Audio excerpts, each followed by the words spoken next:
Seja bem-vindo à Primeira Igreja Batista do Pará. Seu vídeo já vai começar. Mas antes, não esqueça de se inscrever, dar o like e ativar as notificações. Queria que nós nos voltássemos para um texto conhecidíssimo dos irmãos, texto no Evangelho de Lucas,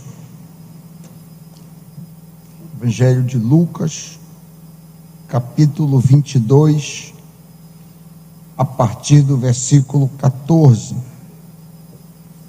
Diz assim a inerrante, infalível palavra do Deus vivo: chegada a hora, pôs-se Jesus à mesa e com ele os apóstolos, e disse-lhes: tenho desejado ansiosamente comer convosco esta Páscoa, antes do meu sofrimento, pois vos digo que nunca mais a comerei, até que ela se cumpra no reino de Deus. E tomando um cálice, havendo dado graças, disse: recebei e reparti entre vós, pois vos digo que de agora em diante não mais beberei do fruto da videira, até que venha o reino de Deus. 19. E tomando um pão, tendo dado graças, o partiu e lhes deu, dizendo: isto é o meu corpo oferecido por vós, fazei isso em memória de mim.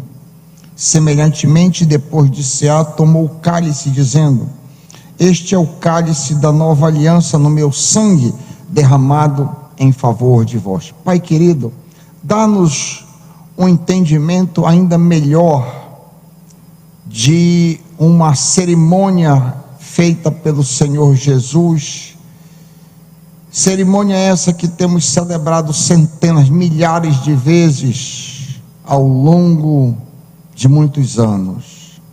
Dá-nos um frescor, dá-nos um entendimento melhor desta instituição que o teu Filho Jesus deixou para que nós meditássemos nos sofrimentos e no pagamento, o alto preço que foi pago pela nossa redenção. Nos ajuda, Pai.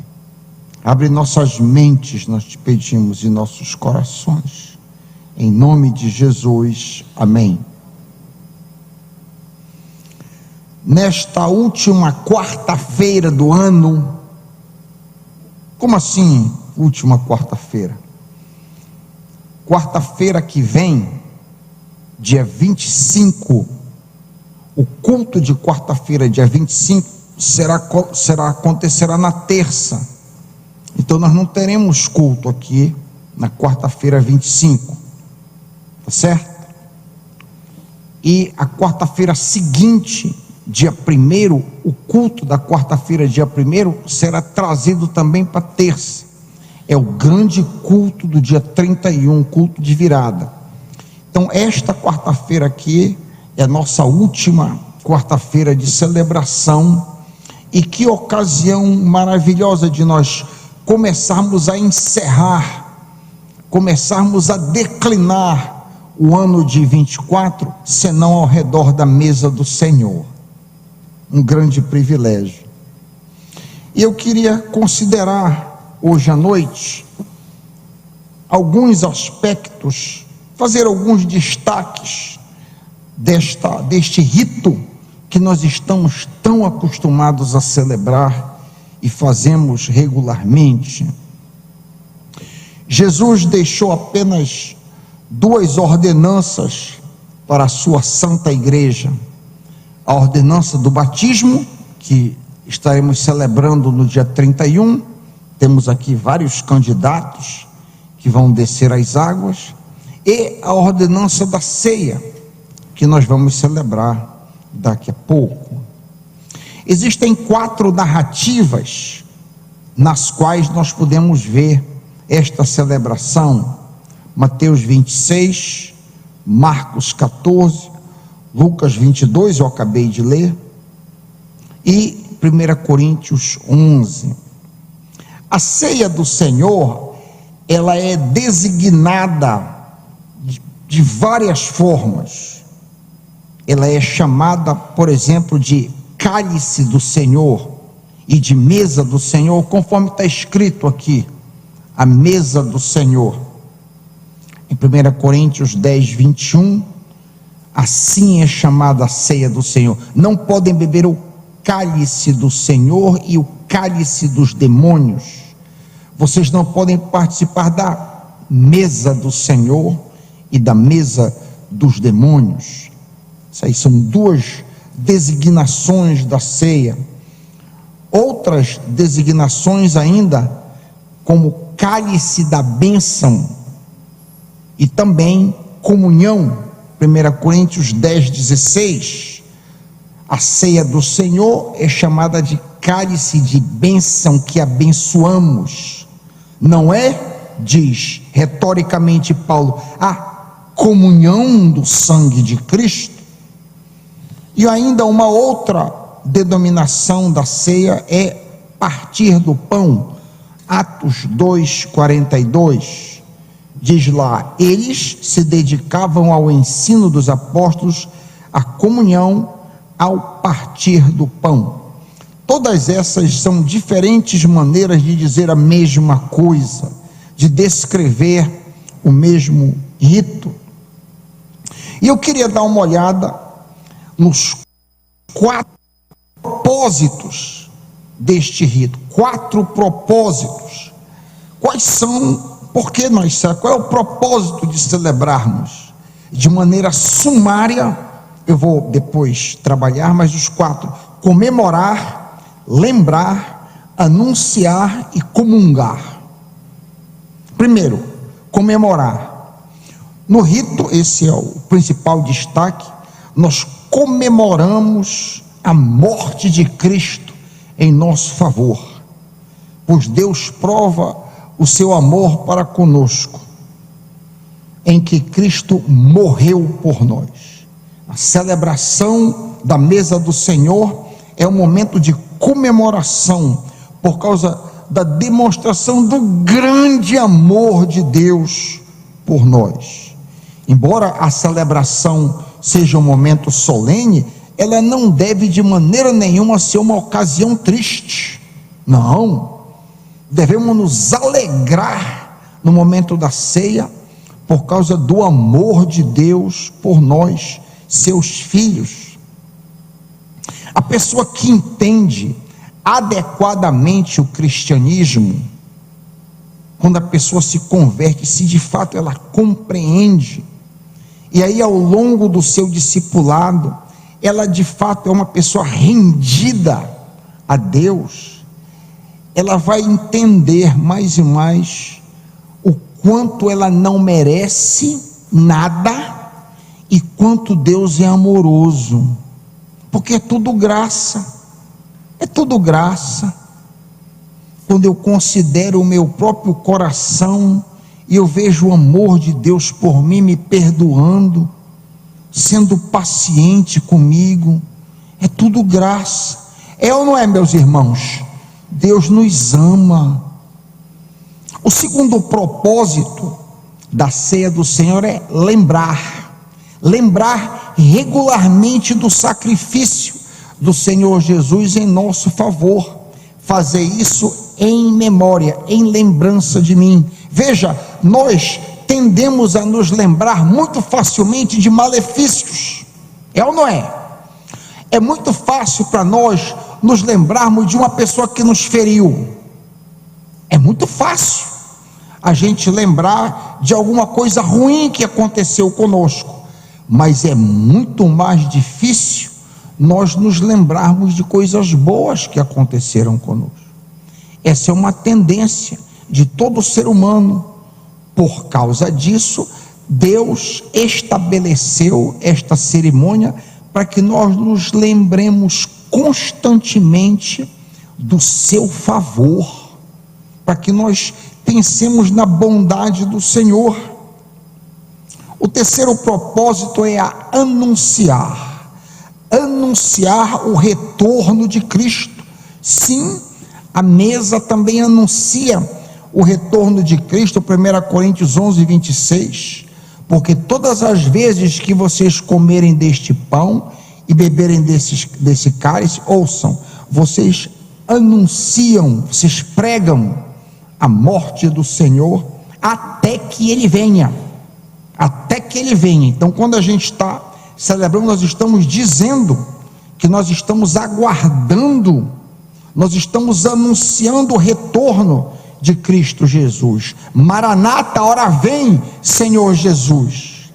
Aleluia. Quando partimos o pão e tomamos o cálice, estamos anunciando não apenas que Jesus morreu por nós, mas que também retornará para estabelecer o seu reino. Jesus disse em Lucas 22, eu li ainda agora, não comerei dela novamente, até que se cumpra o reino de Deus. A ceia do Senhor é uma ordenança que não somente olha para o passado, mas olha também para o futuro. Quarto propósito, comungar com Cristo. E aqui eu queria me deter um pouquinho mais. Eu acho que dos aspectos, dos propósitos da ceia do Senhor, este aqui tem sido a maior fonte de conflito e o aspecto menos compreendido pelos cristãos. Comungar com Cristo. A título de exemplo desse comungar, porventura o cálice de bênção que abençoamos não é a comunhão do sangue? O pão que partirmos não é porventura a comunhão do corpo de Cristo? Quando comemos o pão e bebemos o vinho, nós estamos tendo uma comunhão espiritual com Ele.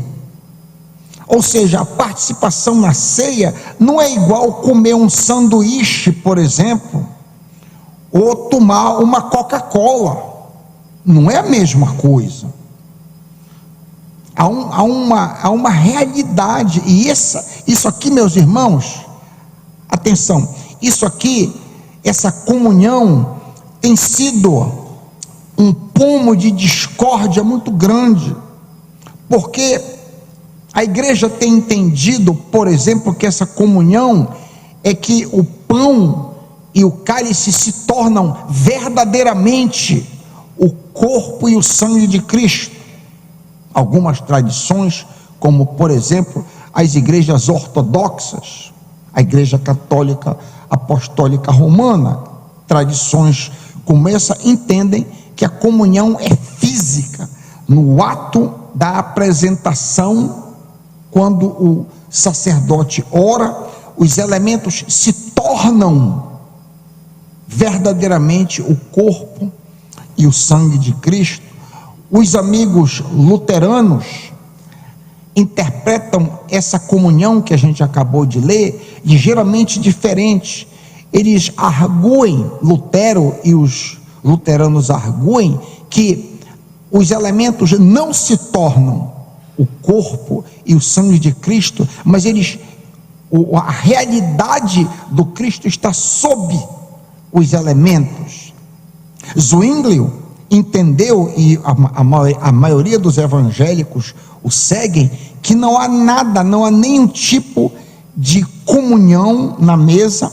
Esses elementos são apenas representativos e não há nenhuma ligação quando nós participamos da mesa do Senhor em comunhão com Ele. A gente apenas pensa nisso.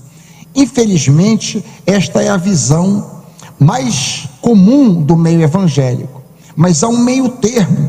Eu queria, mais uma vez, eu já disse isso aqui algumas vezes, eu estou repetindo, a palavra do Senhor, se você se voltar para 1 Coríntios capítulo 10, você vai ver que existe no momento da ceia, existe uma comunicação, existe uma comunhão espiritual entre o crente e o Senhor Jesus. Eu vou ler aqui alguns versículos e eu vou tentar ilustrar essa comunhão. 1 Coríntios 10, eu vou ler 16. Porventura, o cálice da bênção, a ceia do Senhor, que abençoamos não é a comunhão do sangue de Cristo?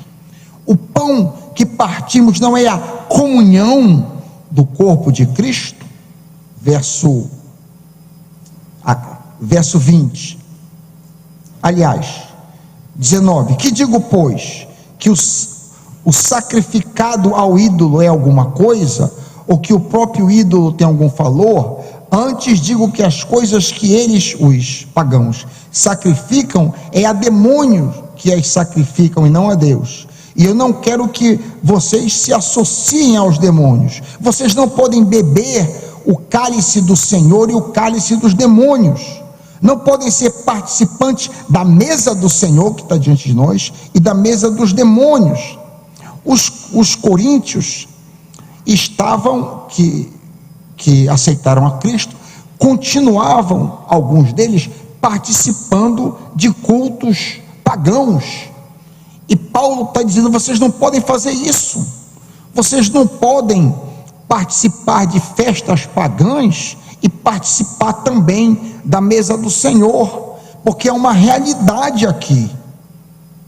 Ou seja, se eu for a um terreiro de macumba, por exemplo, eu como crente, eu me achar na liberdade de ir em um terreiro e participar daquele ritual ali, batendo tambor e dançando com eles, existe uma comunicação ali. Eu estou debaixo de uma influência espiritual quando eu participo daquele ritual ali. O pessoal batendo o tambor e eu tocando e dançando, eu no meio deles ali. Vocês não podem participar da mesa dos demônios, eu participando ali de uma aqui eu quero fazer a coisa contemporânea. Eu não posso participar ali e participar aqui também. Então, da mesma maneira como há uma realidade espiritual, se eu for em um candomblé, por exemplo, e eu me juntar com eles, eu estou de alguma forma recebendo influência espiritual. Da mesma maneira, quando eu estou diante da mesa do Senhor e eu estou participando corretamente, eu estou recebendo uma comunhão, uma experiência espiritual. Eu faço sentido no que eu estou dizendo, meus irmãos?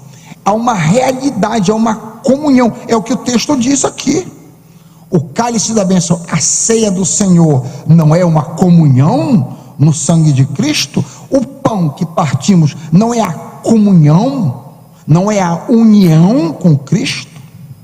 Então esse é o aspecto mais disputado, mas menos entendido, penso eu, da ceia do Senhor. Tá bom, pastor Raik, mas como é que eu faço então agora? Daqui a pouquinho nós vamos participar disso.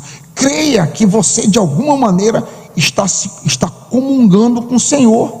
Quando você colocar o pão, que você engolir o pão e você tomar o cálice, de alguma maneira há uma comunhão espiritual. Diferente de você lá no McDonald's comendo um hambúrguer, é diferente. Você tomando um suco, é diferente. Há uma realidade, amém, meus irmãos? Há uma realidade aqui. Nós estamos diante de algo real, há uma comunhão. Isso aqui é um privilégio.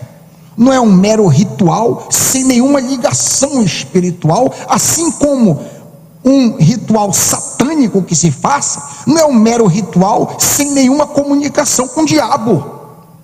Há uma paridade que ele está fazendo aqui. Assim como em um ritual satânico há algum tipo de realidade, aqui também há uma realidade que Paulo chama de comunhão. Amém? Eu já disse isso várias vezes, mas eu acho que nunca é demais repetir, e eu estarei repetindo de vez em quando ao longo dos anos, para que a gente comece a entender mais e mais a profundidade deste momento comemorativo da ceia do Senhor. Eu queria fazer mais algumas observações a respeito do momento tão precioso que nós vamos participar daqui a pouco. A celebração da ceia do Senhor não é opcional, não é se eu quiser, não. A celebração do Senhor é uma ordenança, diz assim: fazer isso, faça isso. Está está no imperativo: fazer isso em memória de mim. Todos os cristãos são convocados a participar dessa ordenança, tão regularmente quanto possível. E aqui, os cristãos, ao longo dos séculos, têm entendido isso de forma diferente. Por exemplo, a Igreja dos Irmãos, todo domingo celebra a ceia do Senhor. A Igreja da Escócia, uma vez por semestre, 2 vezes por ano. Então, a regularidade disso tem sido entendida diferentemente de denominação para denominação, de igreja para igreja. Não há uma receita para isso. A gente observa nas páginas do Novo Testamento que em alguns momentos a igreja parece que praticava isso diariamente, todos os dias. Quando a gente lê em Coríntios, no primeiro dia da semana, então era semanalmente.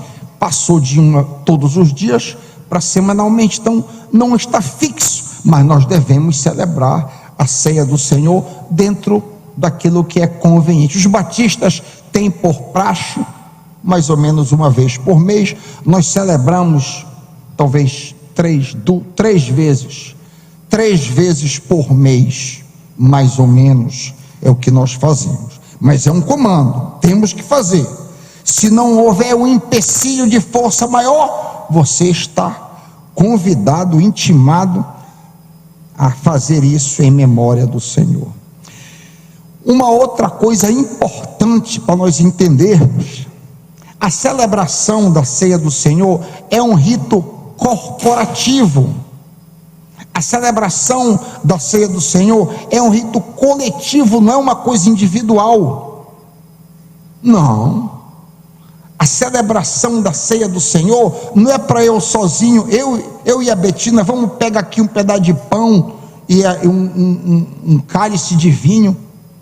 Não. A celebração da ceia do Senhor é um rito corporativo. Por exemplo, Lucas 22:17: recebei e reparti entre vocês. A ceia deve ser celebrada somente quando a igreja estiver reunida, como lemos em 1 Coríntios 11:33, quando vos reunirdes. Um outro exemplo, em 1 Coríntios 10:17, embora sejamos muitos, todos comemos do mesmo pão. A ideia da celebração da ceia, de forma individual, vai na contramão da unidade que ela representa. A intenção da celebração da ceia do Senhor é refletir duas coisas: unidade e igualdade. Unidade e igualdade na congregação que ela está sendo celebrada. Então, a ceia do Senhor não deve ser celebrada individualmente, na casa de fulano, cicrano ou beltrano. Tá certo? Amém, meus irmãos? A celebração da ceia, adiante, deve envolver somente discípulos de Jesus. Em todas as passagens em que este rito é descrito, os participantes são discípulos de Cristo. Em termos contemporâneos, o que quer dizer isso aí? Em termos contemporâneos, apenas os batizados membros de igreja podem participar deste momento. Por sinal, se você é um crente e não é batizado, por que você não se batizou ainda? É um comando do Senhor. Você quer participar da ceia? Se batize. No contexto de celebração, Paulo faz uma distinção entre os celebrantes e o mundo. Os celebrantes estão de um lado, os celebrantes da ceia de um lado, e o mundo, os que não são membros de igreja, do outro. 1 Coríntios 11:31 e 32: se nós nos examinássemos a nós mesmos, não receberíamos juízo, porém somos julgados pelo Senhor. Quando, porém, somos julgados pelo Senhor, estamos sendo disciplinados para que não sejamos condenados com o mundo. Então, aos membros da igreja, os discípulos do Senhor Jesus e o mundo, na celebração isso é claramente dividido. A celebração da ceia do Senhor envolve elementos físicos. O que significa essa fisicalidade, você pergunta? Veja, não é satisfatório simplesmente tentar nos lembrar da obra de Cristo em nosso favor. É necessário usar os elementos prescritos e ingeri-los. Ação essa que representa a nossa união com Cristo.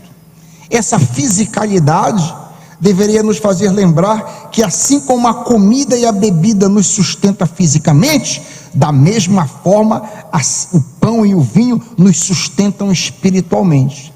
Eu vou dizer isso de novo. Quando eu como feijão, arroz, carne, eu estou sendo sustentado fisicamente.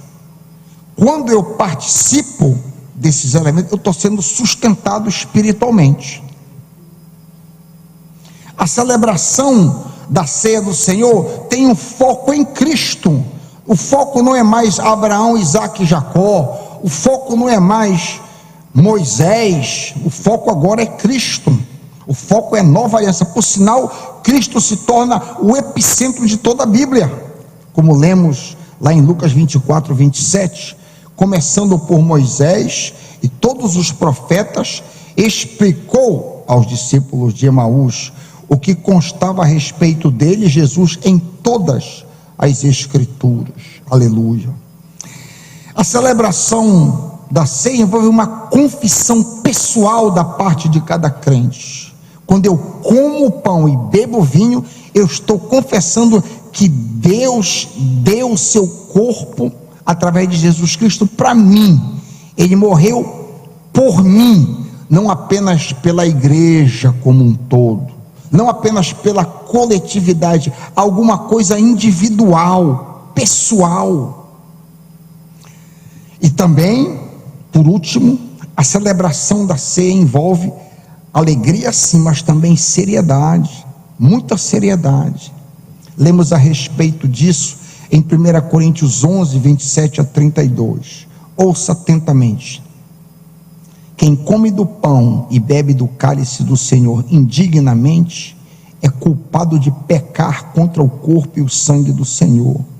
Portanto, examinem-se antes de comer do pão e beber do cálice, pois se comem do pão ou bebem do cálice sem honrar o corpo, comem e bebem juízo sobre si mesmo. É por causa disso que muitos de vocês estão fracos e doentes, e alguns morreram. É sério? Se examinássemos a nós mesmos, não seremos julgados dessa maneira. Mas quando somos julgados pelo Senhor, estamos sendo disciplinados para que não sejamos condenados com o mundo. Comer indignamente aqui é comer de uma maneira ritualística, indolente e apática, sem se arrepender dos seus pecados. Comer indignamente é participar da ceia com algo para ser resolvido diante do Senhor, mas sem a disposição de resolvê-lo. Ou seja, quando eu tenho algum pecado que eu não quero abandonar, e eu participo da ceia, eu estou comendo indignamente, eu estou zombando do sangue de Cristo. É até melhor você não participar. O ideal é você arrepender. Você deve se arrepender. Mas se você não quer se arrepender, não participe. Não participe. Você não está bem diante do Senhor. Não participe, não tome. Se você tomar, você está tratando o sangue de Cristo como água de torneira. Você se arrependa, pastor, se arrependa. Senhor, eu quero largar esse osso aqui. Eu estou viciado nesse pecado, mas eu vou abandonar agora, me dá força. Se você não está disposto a fazer isso, não toca, não pega o pão e não toma o cálice, para que você não seja condenado com o mundo, verso 32. Vale repetir que certos membros da igreja de Corinto haviam ficado fracos e doentes, e alguns morreram, verso 30, por não terem honrado a ceia do Senhor. Fica o alerta para mim e para você. Tenhamos cuidado ao participar da ceia do Senhor. Agora nós vamos orar. Eu queria te chamar para uma oração. Você pode baixar sua cabeça, eu vou orar. Faça dessa oração a sua oração juntamente comigo. Vamos orar. Baixe sua cabeça, ora comigo. Ouça a oração. Senhor Jesus, Eu humildemente peço que tu examines o meu coração agora mesmo. Me mostra qualquer coisa em minha vida que não te agrada. Revela qualquer arrogância ou orgulho secreto. Revela qualquer pecado não confessado. Revela qualquer tipo de rebelião. Revela qualquer ressentimento que haja em meu coração. Revela que eu não perdoei alguém. Revela que eu estou guardando rancor contra qualquer pessoa. Enfim, revela-se em mim qualquer coisa que está impedindo o meu relacionamento contigo. Vê se há em mim algum caminho mau e guia-me pelo caminho eterno. Eu sei que sou teu filho, pois recebi Cristo no meu coração. Aceitei a morte de Jesus em meu favor para pagar pelos meus pecados. Eu sei que o preço que Jesus pagou é eterno, e agora nenhuma condenação há para os que estão em Cristo Jesus. Por causa desta segurança, eu quero viver a minha vida para o louvor da tua glória. No momento em que eu mastigo o pão, eu tenho consciência que o teu corpo foi moído por mim, Senhor Jesus, meu Salvador. Tu sofreste a angústia da separação do Pai por minha causa. No momento em que eu tomo o vinho, eu tenho consciência que teu sangue foi inocente, o teu sangue muito inocente, o teu sangue perfeito, o teu sangue inocente foi derramado por meus pecados. Que extravagante amor, que favor imerecido. Cada vez que eu participar da mesa da comunhão, eu quero comprometer a minha devoção e a minha vida para ti somente. Como resposta ao teu amor, eu quero te amar mais e mais. Eu quero ser cada vez mais santo, mais parecido com Jesus. Me ajuda a cumprir esta oração, em nome de Jesus. Amém.